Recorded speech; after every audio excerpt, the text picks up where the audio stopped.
Welcome back to America Decides. Donald Trump had more than a dozen seasons of the TV show The Apprentice to cast himself as kind of a mega successful businessman, a great deal maker, and a super large and super important real estate tycoon.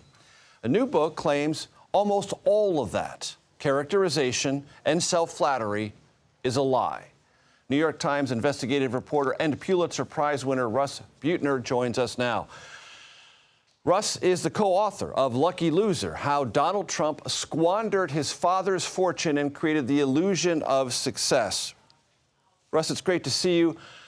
I want to get to the book in just a second, but with your permission, I want to take a premise of the book, which is Trump has a lot of exaggerated claims, builds things up, buries information that would suggest that there was something illegitimate or handed off to him by someone else to keep information from the public, and when pressed, lies about that. Do you see any parallels in the things you describe in the book about Trump finances and business to what we're seeing today in the special counsel's assertion and assertions about January 6th?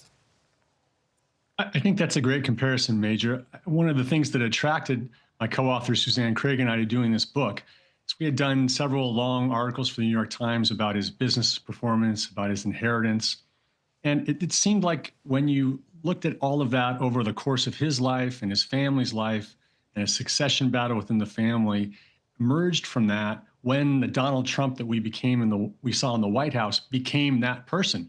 And yes, you do see very early on that he's exaggerating. He's actually just lying about projects that he's going to do that never happen. He's picking fights with people. When people oppose him, he dismisses them with sort of middle school insults. And he's all along that period of time, throughout the course of his adult life, trying to create this impression that he's independently wealthy, that his father was a small timer and that didn't give him much help at all, and that he created a fortune on his own. And that's sort of the arc of this book, is unraveling all of that and seeing Donald Trump become who we all recognized before he entered the White House. Russ, one of the great and celebrated American archetypes is the self-made person, someone who has nothing and creates something through grit, determination, innovation, and the like. That has been part and parcel of how Donald Trump has presented himself to the world. But as I've read through the book and the materials that accompanied it, it's more father-made than self-made. That's a great point. Actually, his father was the person you described. Fred Trump was the child of immigrants. He started working when he was in high school. He didn't really have many hobbies or pursuits while he was in high school. He just worked.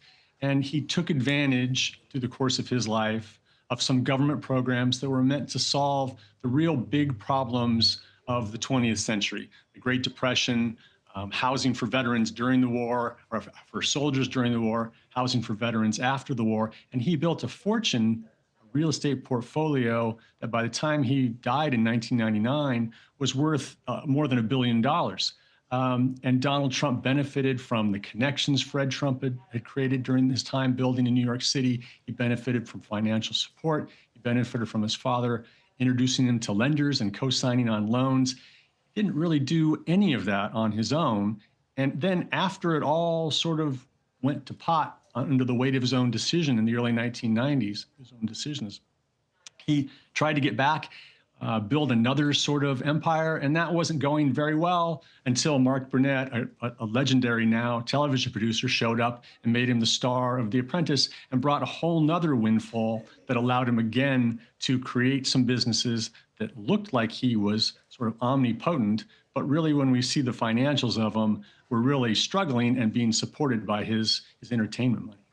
Is there something, Russ, to, if not admire, at least take stock of with former President Trump? Because in the book and his life, as can be documented there and elsewhere, he is a frequent risk taker and talks lots of people into accompanying him on risks that they might not otherwise accompany other people on. True?